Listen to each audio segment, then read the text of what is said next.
Well, let's stay with that story now. And Michael Pregent is a former intelligence officer and advisor to the Iraqi army, and he joins me via webcam now. Do you think Mr. Carter was right, sir? Well, thanks for having me. The one thing that we're not saying is this is not the same Iraqi army that we trained. This is the Iraqi army that Maliki created after we left.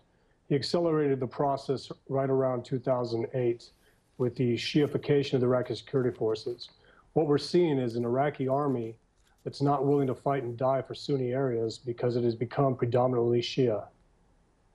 So are you saying that it's a national army in name only? In name only. I used to serve with the Peshmerga in Mosul. They're very effective fighters in areas that they care about. The same can be said of the Shia militias, and the same could probably be said of a Sunni force. Iraq lacks a national army. What it has is security forces willing to die for areas where there are political and sectarian ties.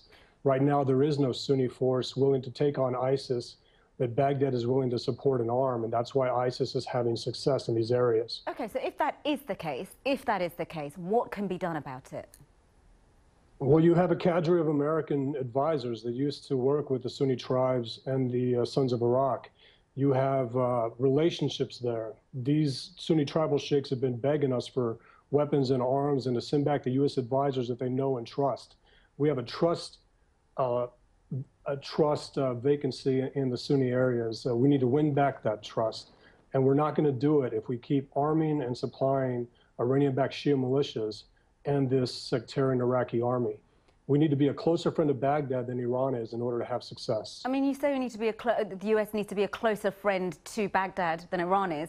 Is Baghdad going to listen to the US after this extraordinary outburst? Well, we get about 45 minutes with Iraqi leadership a day, whereas the Iranians get 6 to 8 hours a day or 20 a week. That needs to change.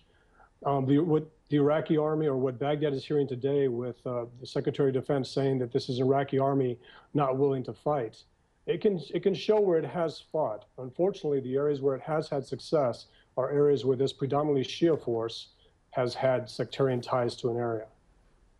Okay, Mr. Pregent, thank you for joining us.